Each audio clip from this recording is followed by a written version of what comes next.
how you can fix the Wuthering Waves crashing in your mobile of the iPhone or your Android phone. So let's start. So the first step that you have to check out is your internet connection.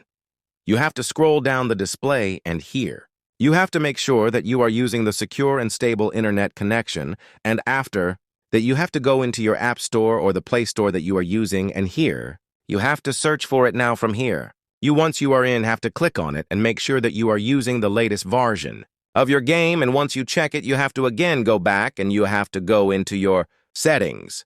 Now this is the third and the last step for that. You have to go in the general and click on the iPhone storage, and if you're in the Android, you have to go into your app management settings from here. You have to click on it and offload the app now basically. By offloading, it will free up the store that is used by the app, but keep all of your documents and the data. And in the Android, you have to clear the cache of your game. So once you clear it, you just have to restart your phone and you are able to fix the Wuthering Waves crashing in your mobile. So if this video helped you out, make sure to like and subscribe the channel and see you in the next video.